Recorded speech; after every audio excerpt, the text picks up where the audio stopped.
Valentine and you're watching the season 10 Smallville recap and review. If you haven't watched my other recaps and reviews, make sure you watch them now. And no, I did not forget about this.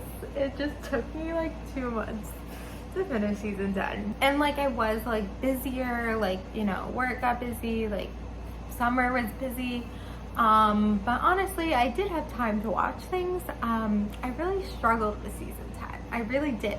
It was so boring. I could not get through it. That's why it took me 2 months to watch. Now, this is my third time watching Smallville. I don't remember the last season being this bad. I don't understand. So Allison Mack was like not even in like half the episodes, like literally less than half the episodes. So I feel like that was a big change. And like obviously this is kind of when she like started joining the cult, so I don't really know if it's like that's why she wasn't in that many episodes, so she could be at the cult or whatever. But I mean I'm not an expert on that cult, but I've read a few things and I think that's kind of when she started it. Also Oliver Queen, I almost said Oliver Green, was not in every single episode, which I guess he hasn't been in every single episode of the other seasons as well, but it's still like it was like really only Lois and Clark in every episode. Obviously because so much time passed, I kind of forgot everything that happened in the season. I just know it was boring.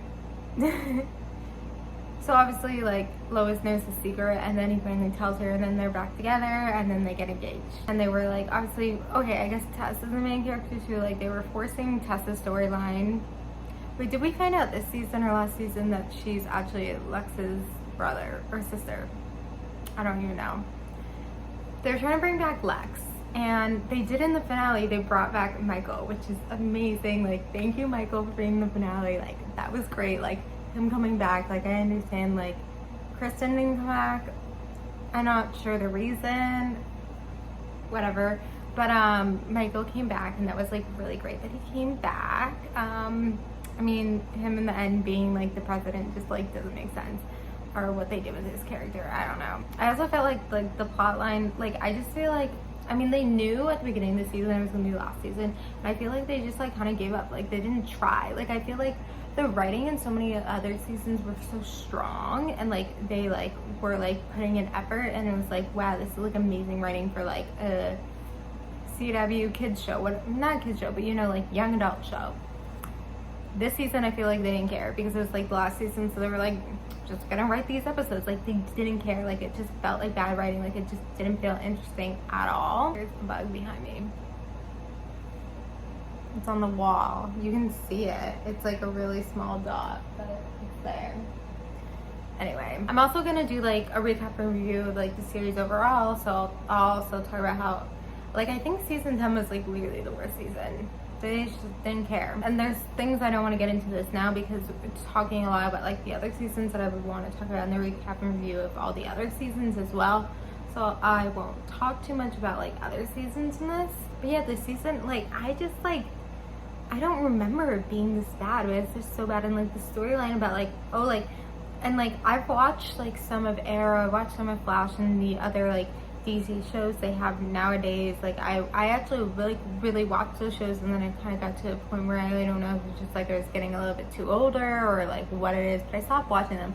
But I did completely watch like multiple seasons of these shows. Anyway, like they had in those shows, they hit a point where they have that as the storyline, and they hit it in season 10 where it's like people are like anti-hero, and I feel like it's just such a dumb storyline. Like it's just so dumb.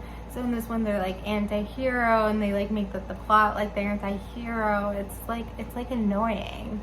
And like the villain at this season like didn't make sense, and then like I was like watching it like, okay, the finale, the first episode was just like, you know, the wedding, like getting ready for the wedding, and like Lois is still not sure, whatever.